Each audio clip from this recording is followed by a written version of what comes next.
Oui, j'avais pas mis l'enregistrement. Tous ceux qui sont d'Israël ne sont pas d'Israël. C'est une idée qui est même tout au début de la lettre aux Romains. Hein. La circoncision, disons, de la chair, qui est importante pour Israël, n'est pas suffisante. Il faut aussi la circoncision de l'esprit, du cœur. Ça, c'est même dans l'Ancien Testament, donc c'est pas que c'est nouveau. Très bien. Alors, parlez un petit peu de la difficulté. Ça, c'est la question 3. La difficulté du chapitre 9, verset 13, j'ai aimé et Jacob et j'ai haï Ésaü, parce que c'est pour beaucoup de gens, c'est une difficulté. Est-ce que l'un d'eux qui n'a pas parlé, peut-être que Philomène, tu veux dire quelque chose là-dessus, ou parce que toi, tu n'as pas fait les questions, donc c'est bien que tu sois là, hein? Mais est-ce que peut-être notre frère Sangor veut dire quelque chose sur cette idée euh, que Dieu a aimé Jacob et a haï Ésaü parce que cette idée de haïr est peut être un problème pour certains. Dans quel sens tu penses qu'on peut comprendre ça? Là, je t'entends pas. Voilà, un peu plus fort. Oui, bon nombre pensent souvent que c'est une haine, la trahie de la haine directe Oui, comme ça, mais ici, c'est une question du choix de préférence. oui, Choix de préférence entre Esaü et Jacob. Donc, il préfère, donc, Jacob, ce n'est pas une haine dans le oui. sens profond du terme, dans le premier sens du terme, pour éliminer quelqu'un comme ça, pour éliminer quelque chose. Oui. Alors, une chose que j'avais notée quand j'avais expliqué le texte, qui est importante, c'est que le texte dans le Romains 9, j'ai aimé Israël ou j'ai aimé Jacob, j'ai haï Isaïe, c'est une citation non pas de la Genèse, qu'on pourrait croire, mais de Malachie. Hein, c'est une citation de Malachie, le premier chapitre, et il parle en fait là des nationalités des peuples. C'est-à-dire Israël en tant que peuple et Ésaü en tant que peuple. Mais Ésaü, dans Malachie, c'est Édom, c'est la même chose. Hein. Et il y a un conflit dans Malachie, disons qu'il y a un conflit avec Édom et Israël, comme il y a eu beaucoup, et Édom a de la haine aussi pour Israël. Ce qui est intéressant, c'est que dans le Deutéronome, Dieu il dit à Israël, tu ne dois pas avoir de haine envers Édom. Donc ça, ça devrait aller là-dedans. Il y a beaucoup de choses qu'on pourrait dire, mais c'est national, c'est-à-dire que pas national que Dieu a une haine pour les Édomites, mais simplement que Dieu a fait un choix d'un peuple, d'une nation, pour amener le salut. C'est toujours pour l'avantage de tous les peuples. C'est pas une préférence comme ça arbitraire, c'est un choix. C'est qu'ils sont l'outil, on pourrait dire, de Dieu pour amener le salut. Hein, c'est Dieu va utiliser Israël pour amener le salut au monde. Et c'est pas qu'une forme de favoritisme, comme on pourrait penser. Très bien. Alors, je sais pas si vous avez autre chose. Moi, je dirais qu'on peut dire beaucoup là-dessus. Ah oui, alors il y a une question, c'est la question. Ah, tiens, ça va assez vite ici. La question 4, je l'ai dans mon ici. Pourquoi Israël n'a pas pu parvenir à une loi de justice? C'est-à-dire, pourquoi Israël, en général, dans Romains 9, n'est pas parvenu à la justice de Dieu, à se trouver juste devant Dieu? Quelle est la réponse de Paul? Est simple. Philomène, tu as une idée? Pourquoi ils ne sont pas parvenus à la justice, c'est-à-dire être juste devant Dieu, Israël en général, dans l'Ancien Testament? Quel était le problème? La réponse est C'est simple. parce que Oui, Israël cherchait Dieu par les œuvres et non par oui, la foi. oui. Alors, c'est vrai ce que tu dis, mais je dirais que pour être précis, ils cherchaient une justice basée sur la loi, c'est-à-dire pas les œuvres en tant qu'obéissance, parce que l'obéissance, Dieu le demande, mais surtout sur la loi. Alors, Paul, pourquoi l'obéissance à la loi, la loi de Moïse, on parle, hein, les 613 commandements et les 10 commandements, pourquoi l'obéissance à la loi ne peut jamais amener l'homme, même le juif, à être juste devant Dieu? Pour quelle raison, tu penses? Et ben là, on en avait parlé la semaine dernière. Oui, oui.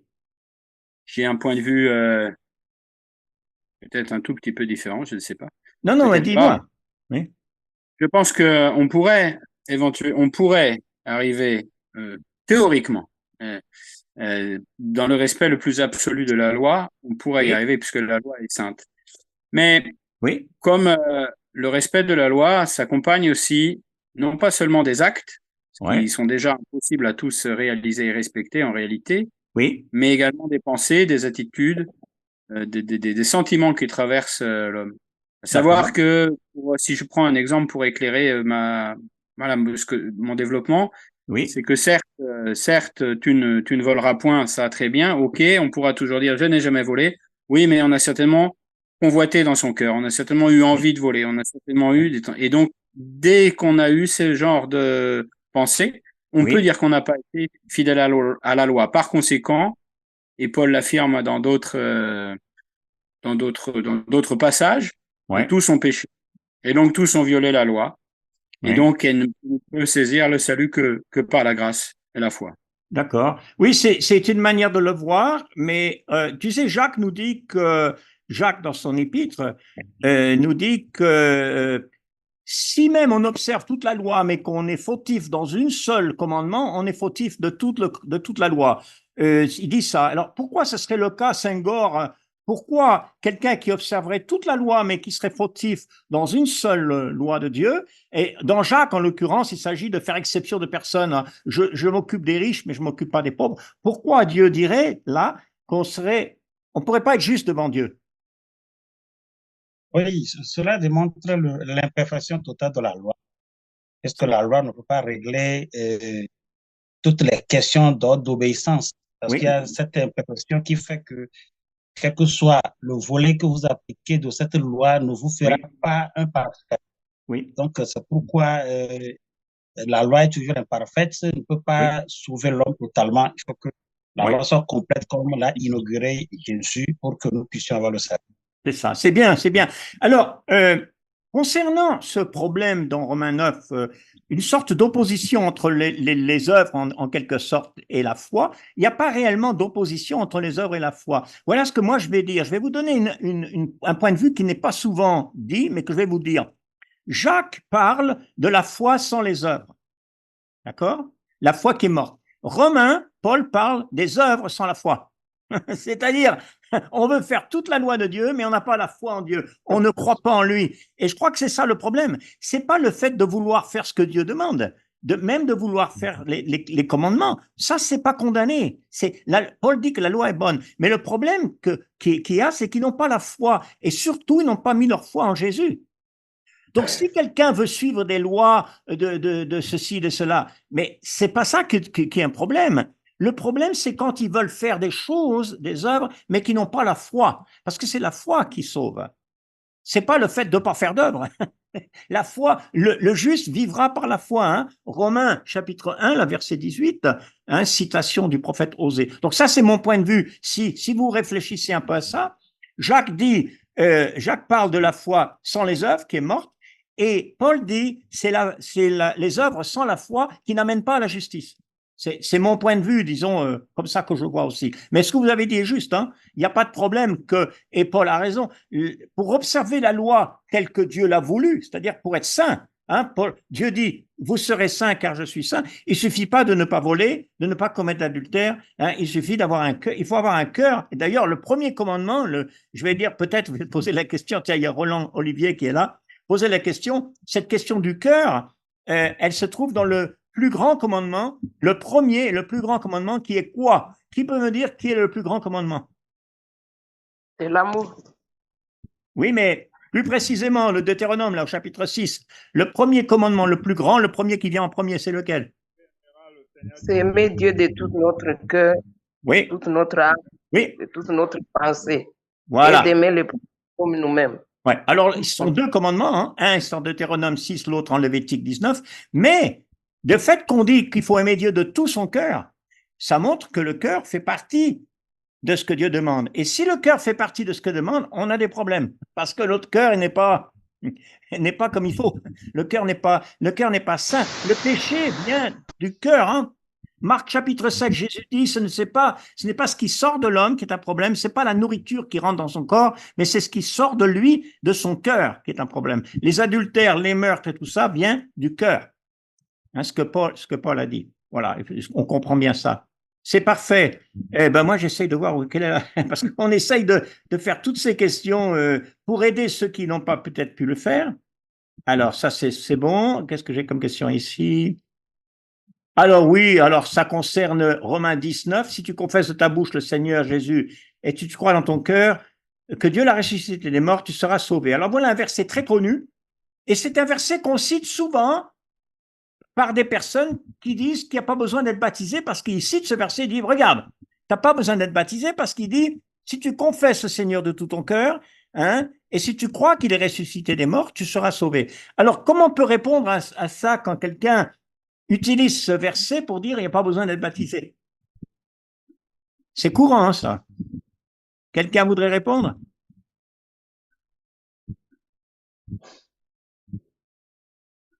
Oui. Moi, effectivement, le baptême dans ce verset n'est pas mentionné, c'est Oui. fait. Ouais. Alors, j'ai fait 2 remarques.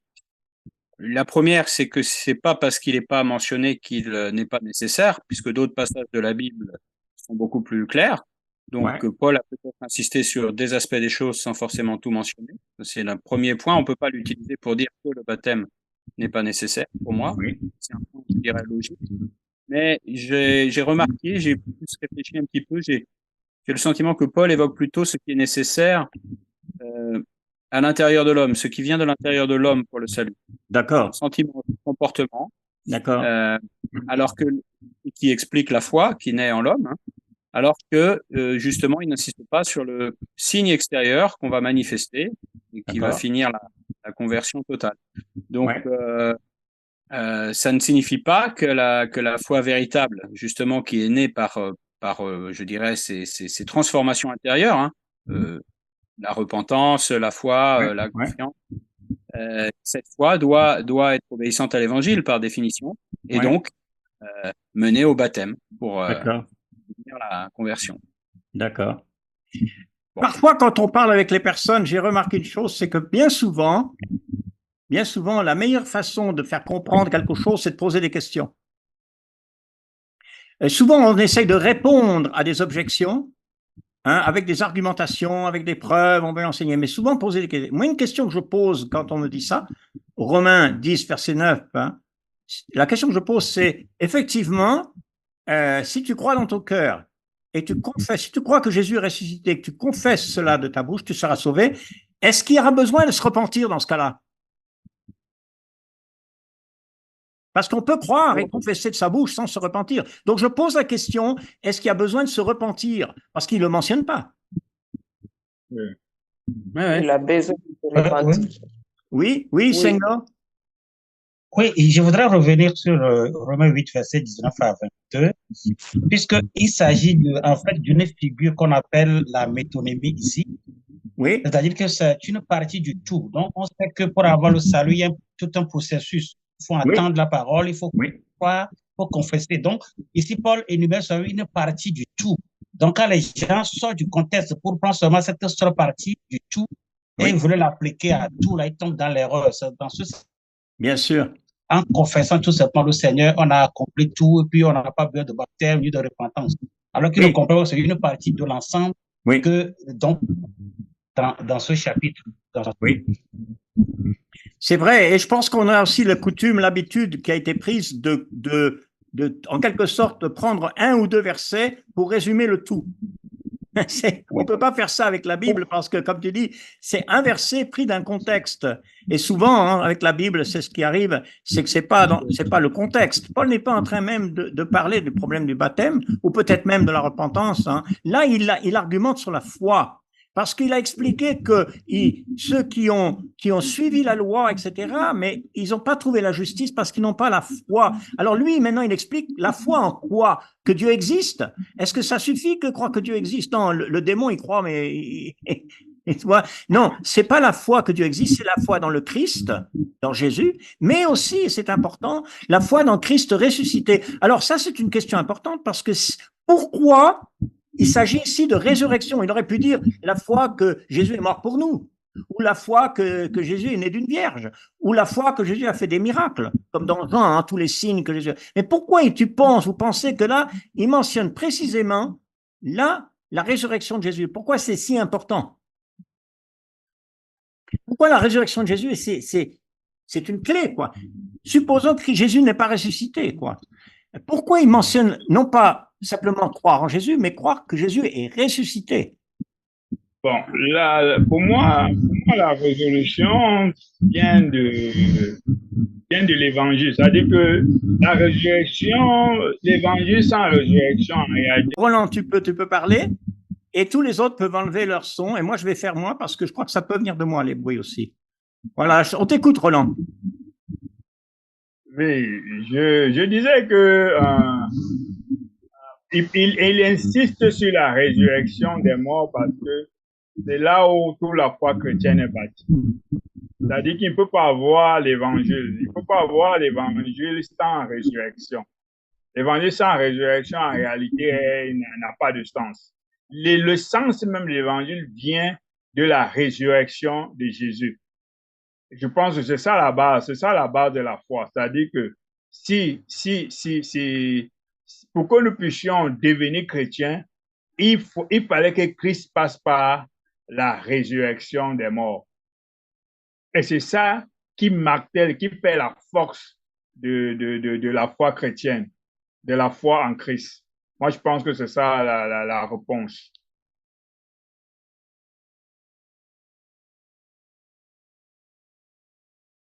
Oui, c'est à mon tour. Est-ce qu'il y a un texte dans le Nouveau Testament qui nous montre clairement que la résurrection, c'est une clé et que s'il n'y a pas la résurrection, finalement, notre foi est inutile?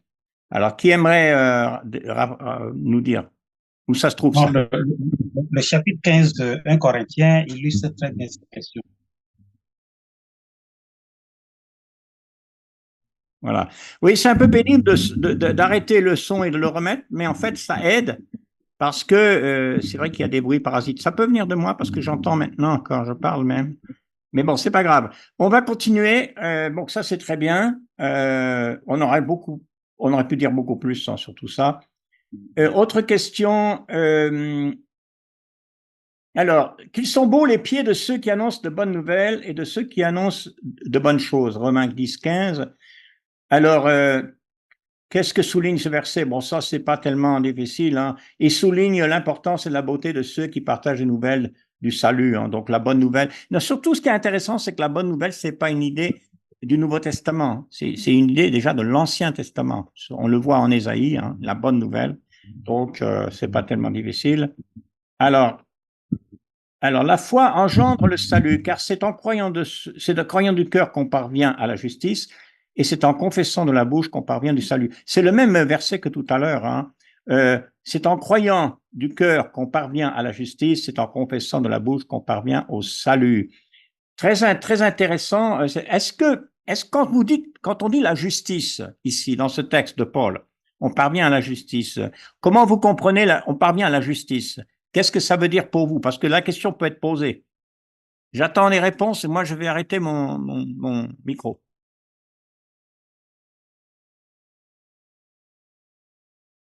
On parle d'être justifié, d'être rendu juste. Je pense. Oui, alors c'est très bien. Alors là, on revient. Oui, c'est très important parce que justice ne veut pas forcément dire ça pour tout le monde. Hein. Et d'ailleurs, même dans la Bible, on revient à l'idée du chapitre 4, hein, ceux qui ont été déclarés justes ou qui ont été considérés justes par Dieu. En grec, c'est le logizomai.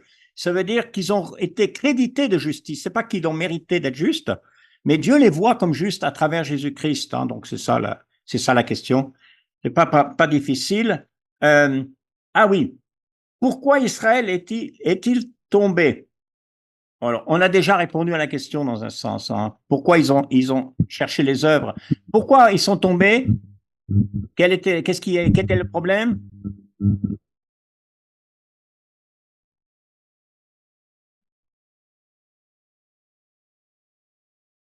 Tout à l'heure, on a parlé de la foi, pas en cherchant à faire les œuvres, mais moi j'ai répondu un peu différemment à la question.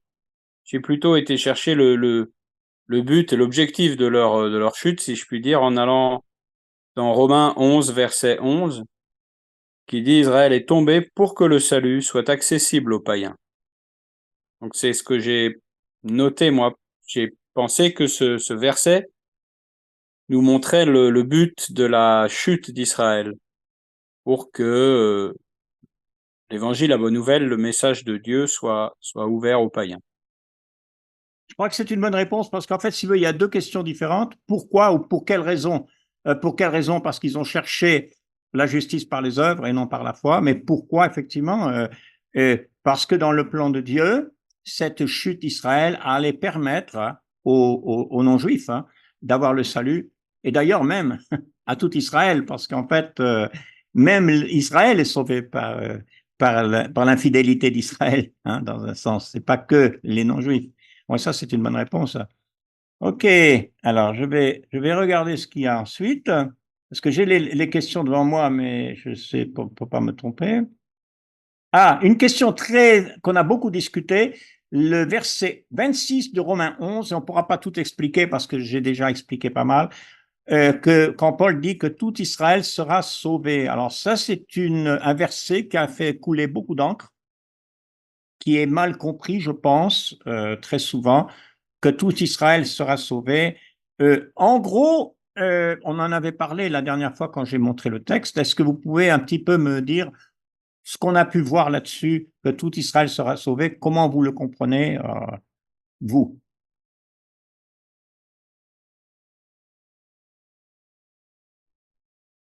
Bon, pour moi, je pense que lorsqu'on dit que tout Israël sera sauvé, on veut faire référence à Israël spirituel, c'est-à-dire ceux qui ont été greffés à nouveau. C'est ça qu'on veut dire que tout Israël sera sauvé. Parce que la véritable Israël, la Jérusalem céleste, c'est l'ensemble des chrétiens de l'humanité. Oui, évidemment, et vous êtes peut-être au courant de tout le système eschatologique qui a été conçu il y a longtemps, par Darby et d'autres, où on dit que les Israélites vont tous revenir en Israël, vont tous se convertir, on va reconstruire le temple, on va rebâtir le temple, et à ce moment-là, ils seront tous sauvés, tout le monde va être chrétien. Ça, je vois pas ça dans ces versets, personnellement, du tout. Il n'y a rien d'ailleurs d'eschatologique dans Romains 11. Ça a été vu comme ça à une certaine époque, mais je ne crois pas réellement que c'est de ça qu'il parle. Ouais, bon, j'ai écrit beaucoup là-dessus. On en a parlé quand on parlait du texte la dernière fois. Donc, je préfère passer maintenant à autre chose. Oui, j'ai toute une explication là-dessus moi-même. Bon, le thème des chapitres 9 à 11 de Romains, c'est la relation de Dieu avec Israël, c'est-à-dire que c'est assez simple, la relation d'Israël, c'est-à-dire que Israël a été choisi par Dieu comme ce peuple qui allait avoir, à travers la postérité d'Abraham, allait apporter le salut et apporter le Messie.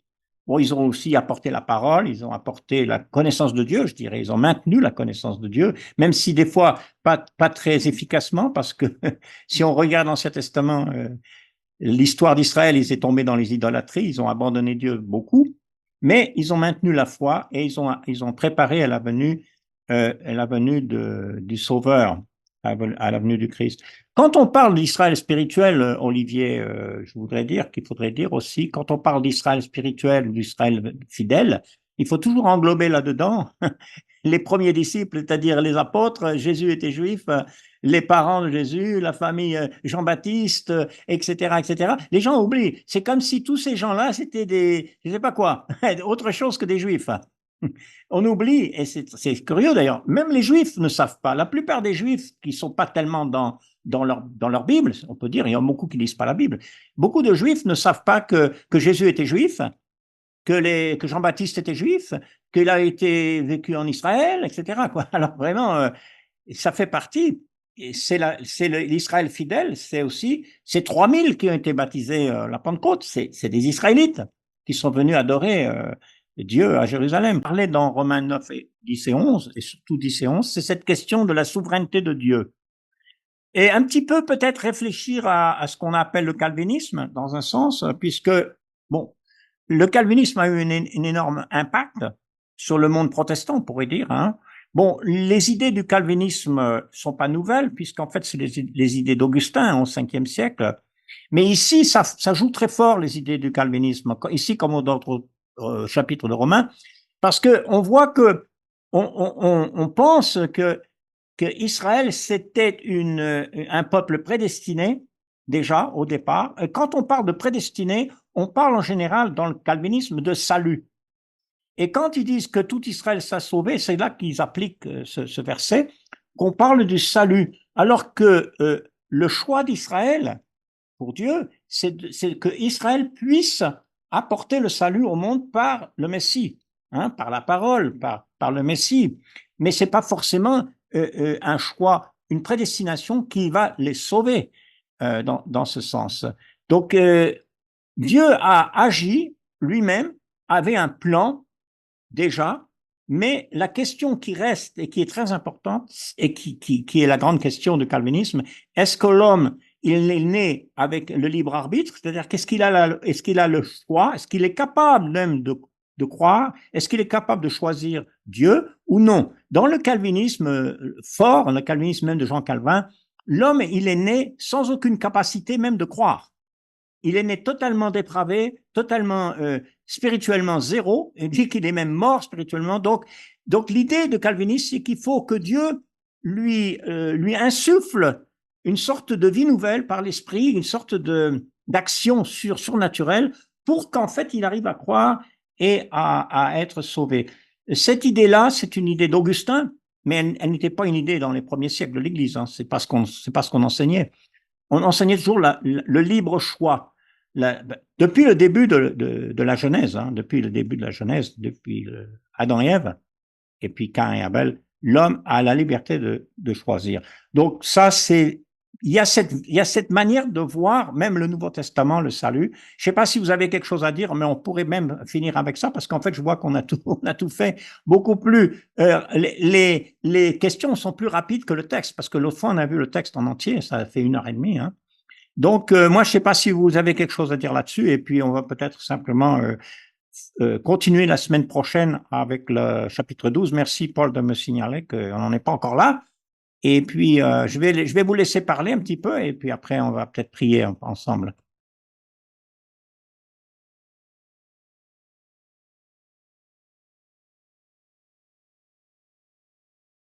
Alors, quelqu'un parle, mais je ne l'entends pas. Peut-être qu'il n'a pas mis son micro. Moi, j'éteins le mien. Allez-y, parlez si vous voulez.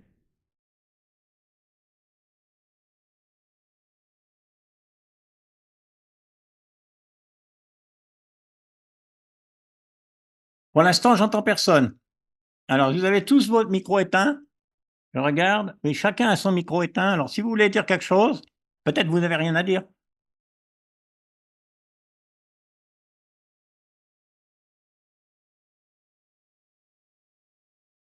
Ok, bah, peut-être qu'on n'a rien à dire concernant le calvinisme, c'est pas grave. C'est une idée comme ça que j'avais. C'est pas nécessaire d'en parler même. Écoutez, c'est bien. Moi, je voulais simplement vous dire, parce que là, ce Zoom, on va faire une petite vidéo avec ça. Je le mettrai donc sur le WhatsApp, sur le Facebook et tout ça. J'enverrai à chacun.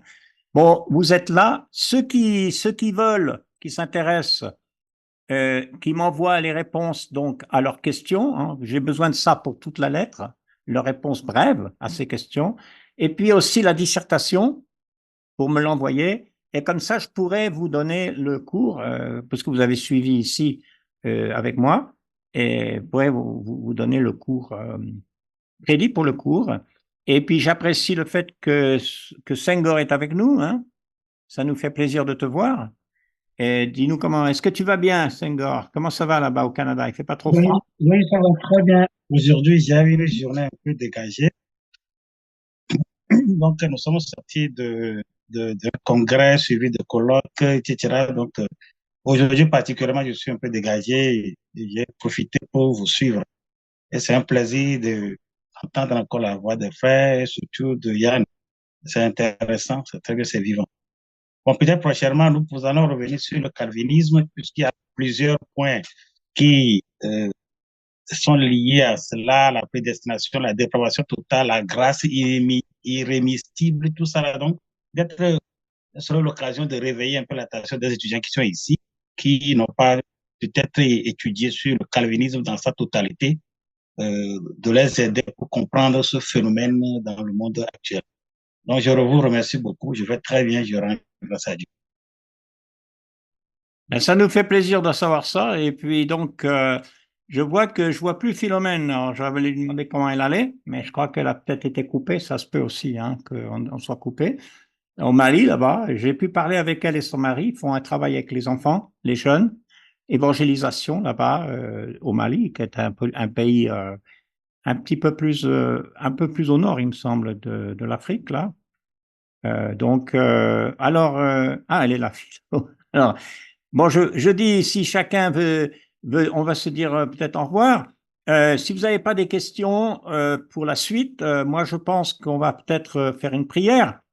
Oui, je suis. Alors, je vais demander peut-être à quelqu'un d'entre nous, si vous voulez bien faire une prière. J'ai d'ailleurs peut-être demandé à Senghor, puisqu'il est avec nous, s'il veut prier pour nous. Et puis, on s'arrêtera là. Après, si chacun qui était là, merci beaucoup pour votre présence, parce que c'est pas facile, chacun de vous. Donc, à moins que vous avez des questions sur le programme ou autre chose, c'est bon. Alors, je vais demander à Senghor s'il veut bien nous conduire dans une prière, et puis on en finira là.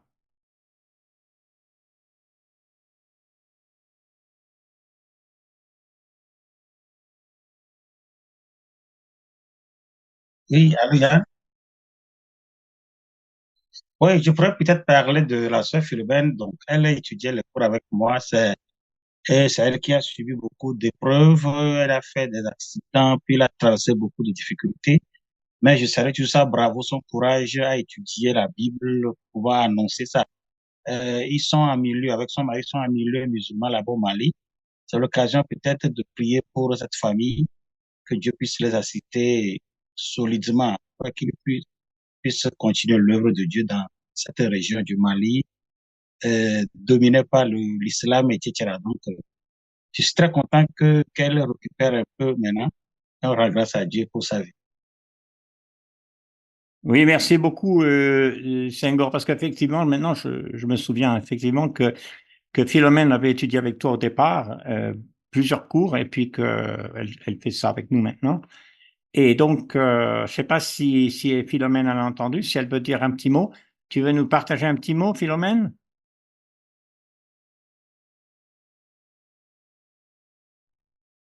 Elle n'a peut-être pas entendu. Oui, Alors, oui, tu veux nous je dis partager que j'ai un sérieux problème avec ma... Oui, j'ai un problème avec ma connexion. Je remercie le Seigneur de voir mon professeur, mon frère Senghor. Et je salue beaucoup. Très gentil, quelqu'un qui m'a beaucoup réconforté pendant toute la période de mon épreuve et m'a encouragé à continuer avec mon cours. Sinon, j'étais déjà très, très découragée. Je vais bientôt finir mon 6e cours. Je remercie le Seigneur. Et je vous remercie tous pour vos prières. Soutenez l'œuvre du Mali dans les prières. Vraiment, c'est pas facile de travailler, mais le Seigneur nous aide. Avec vos prières, on va persévérer. Merci. C'est bien, Philomène, c'est bien. Et c'est vrai que vous faites un travail formidable et dans des situations très difficiles et en plus d'étudier en plus. Alors, vous avez besoin de toutes nos prières. C'est bien. Eh bien, écoutez, je vais demander donc à Senghor s'il veut bien nous conduire dans une prière et puis. Merci pour cette rencontre au cours de laquelle tu as encore instruit tes enfants. Tu les as encore dotés de ta parole, de ta puissance, afin qu'ils puissent aller annoncer la bonne nouvelle pour faire des élus parmi les gens, le monde, parmi les païens.